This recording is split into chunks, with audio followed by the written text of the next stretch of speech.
हरे कृष्णा, राधे राधे। तो प्रिय भक्तजनों, आज हम श्रीमद् भागवत महात्म्य के आगे का श्रवण करेंगे। और यदि आपने हमारे पहले के अध्याय का श्रवण नहीं किया है तो प्लीज कृपया करके उनका भी श्रवण कीजिएगा। हम आपके लिए ज्येष्ठ मास में ये श्रीमद् भागवत कथा लेकर आए हैं, तो प्लीज जब भी आपको दिन में समय मिले आप इन कथाओं को जरूर सुनिएगा। तो आइए श्रवण करते हैं। इससे पहले आपने जाना कि किस प्रकार धुंधली ने अपनी बहन से उसका बच्चा लेकर उसको अपना बनाकर और उसका नाम धुंधकारी रख दिया था और उसके लालन पोषण के लिए अपनी बहन को अपने घर में ही बुला लिया था।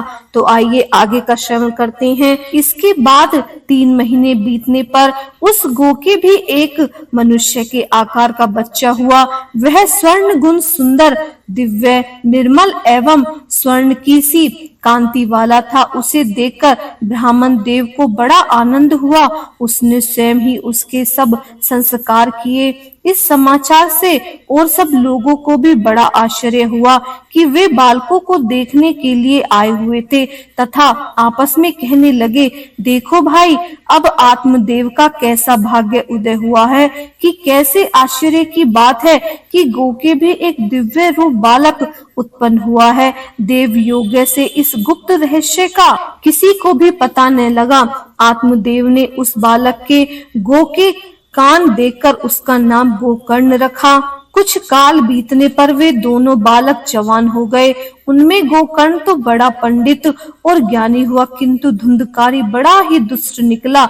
स्नान, शौच आदि ब्राह्मणोचित आचरणों का उसमें नाम का भी न था और ना खान पान का उसमें कोई परहेज था। क्रोध उसमें बहुत बढ़ चढ़कर था।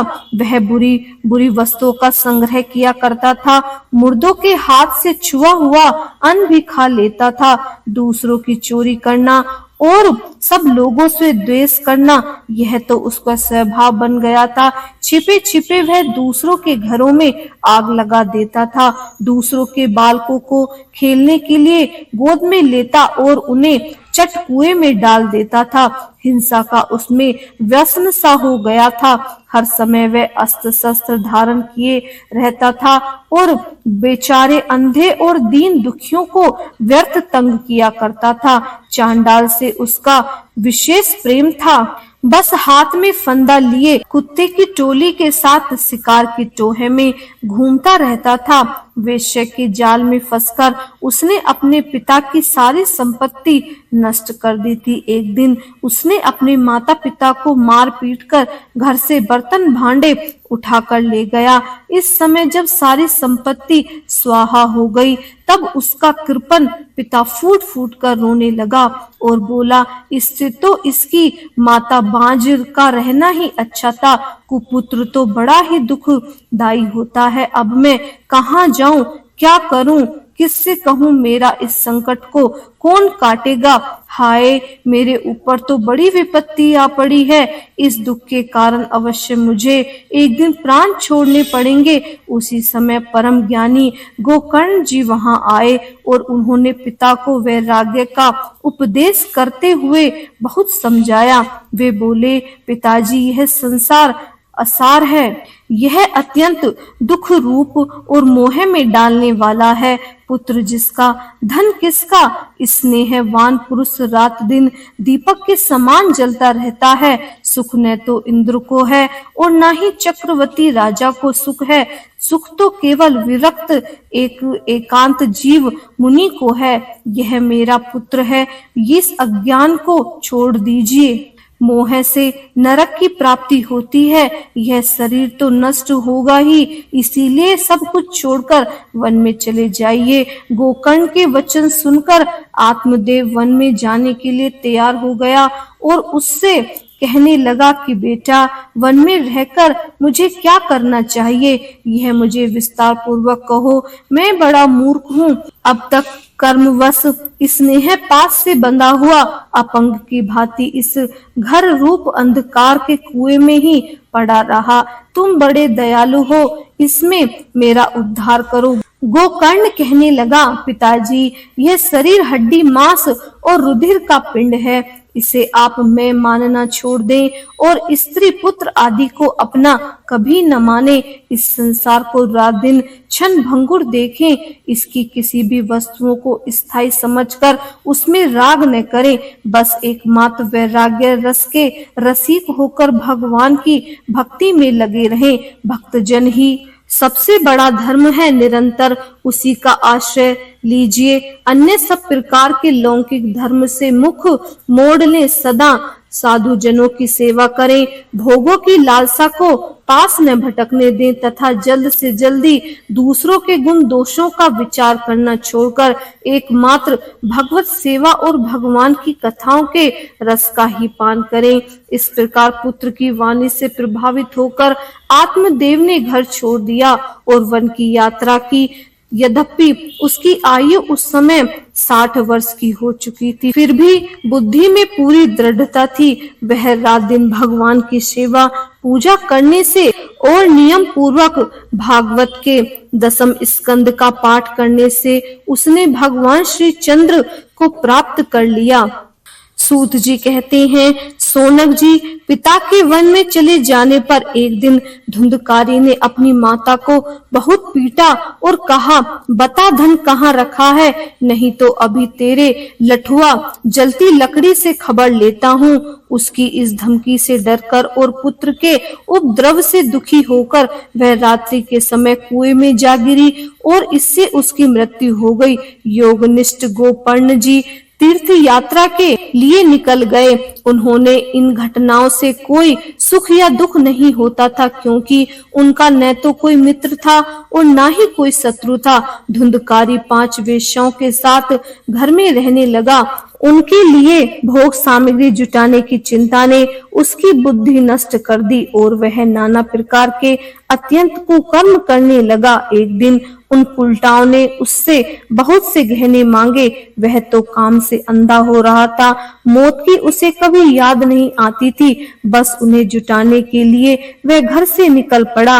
वह जहां तहां से बहुत सा धन चुराकर घर लौट आया और उन्हें कुछ सुंदर वस्त्र और आभूषण लाकर दिए। चोरी का बहुत माल देखकर रात्रि के समय स्त्रियों ने विचार किया कि यह नित्य ही चोरी करता है, इसीलिए इसे किसी दिन अवश्य राजा पकड़ लेगा। राजा यह सारा धन छीनकर इसे निश्चय ही प्राण दंड देगा। जब एक दिन इसे मरना ही है, तब हम ही धन की रक्षा के लिए गुप्त रूप से इसको क्यों न मार डालें। इसे मारकर हम इसका माल मत्ता लेकर जहां कहीं चली जाएंगी, ऐसा निश्चय कर उन्होंने सोए हुए धुंधकारी को रस्सियों से कस दिया और उसके गले में फांसी लगाकर उसे मारने का प्रयत्न किया। इससे जब वह जल्दी न मरा तो उन्हें बड़ी चिंता हुई। तब उन्होंने उसके मुंह पर बहुत से धधकते अंगारे डाले, इससे वह अग्नि की लपटों से बहुत झटपटाकर मर गया। उन्होंने उसके शरीर को एक गड्ढे में डालकर गाड़ दिया। सच है, स्त्रियां बड़ी दुस्साहसी होती हैं। उनके इस कृत्य का किसी को भी पता न चला। लोगों के पूछने पर उन्होंने कह दिया कि हमारे प्रियतम पैसों के लोभ से अब की बार कहीं दूर चले गए हैं, इसी वर्ष के अंदर लौट आएंगे। बुद्धिमान पुरुष को दुष्टा स्त्रियों का कभी विश्वास न करना चाहिए। जो मूर्ख इनका विश्वास करता है उसे दुखी होना पड़ता है। इनकी वाणी तो अमृत के समान कामियों के हृदय में रस का संचार करती हैं, किंतु हृदय छुरे की धार के समान तीक्ष्ण होता है। भला इन स्त्रियों का कौन प्यारा है।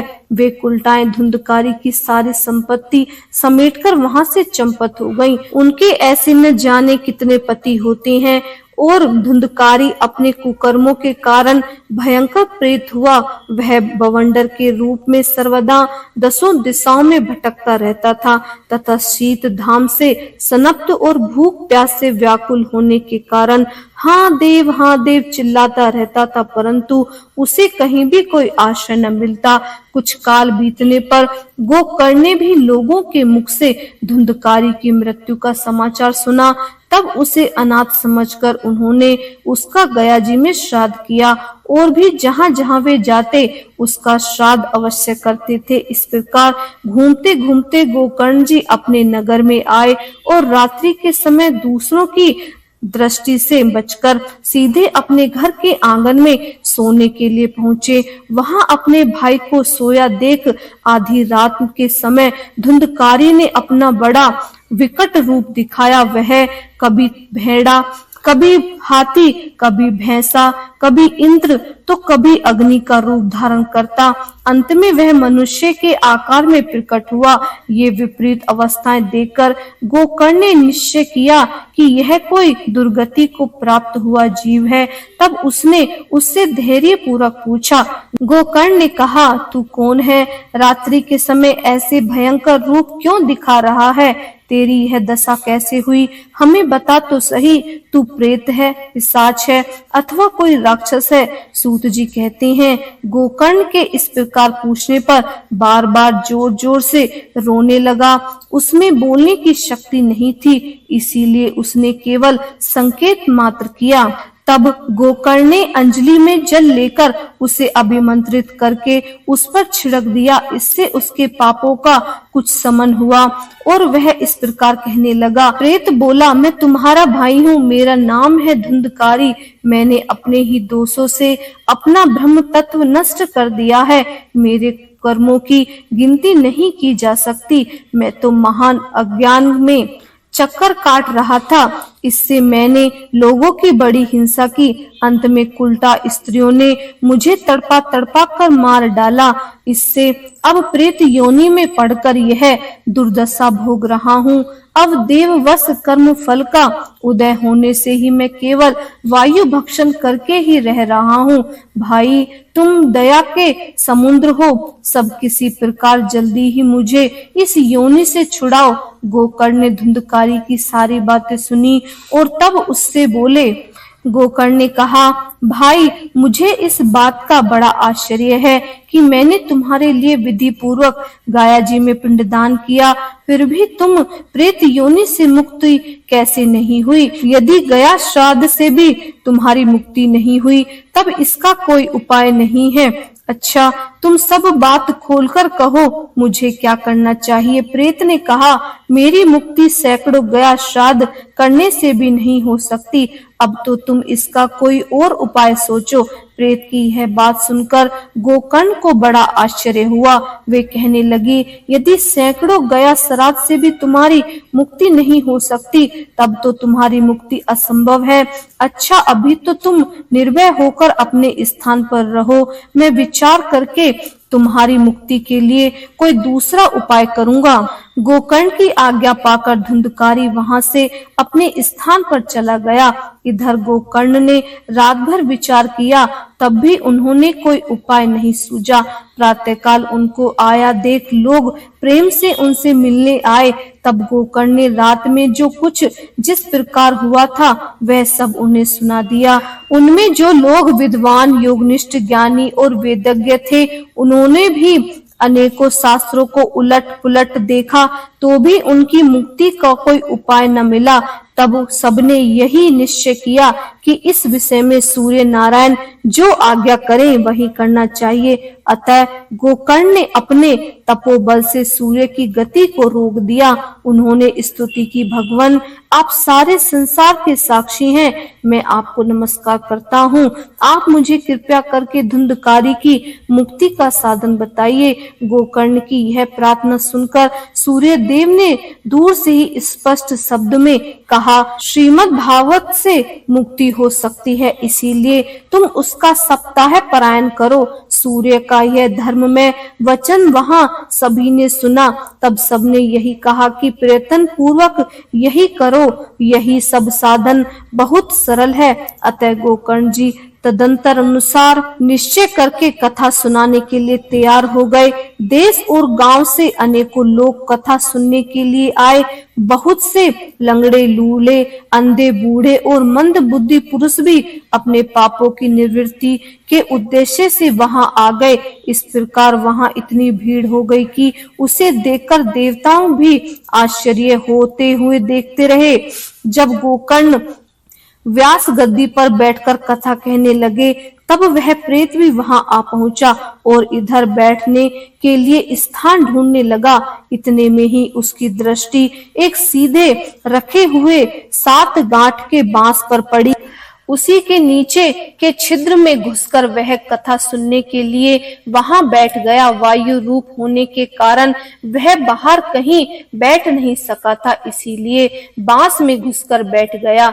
हरे कृष्णा, राधे राधे। इसके आगे का श्रवण हम आने वाले अध्याय में करेंगे। उम्मीद है आज की वीडियो आपको बहुत पसंद आई होगी। यदि पसंद आई है तो प्लीज हमारे चैनल को सब्सक्राइब कीजिए, लाइक कीजिए और इस वीडियो को ज्यादा से ज्यादा शेयर कीजिए और हमें कमेंट्स करके जरूर बताइएगा कि आपको ये कथाएं कैसी लग रही हैं। हरे कृष्णा, राधे राधे।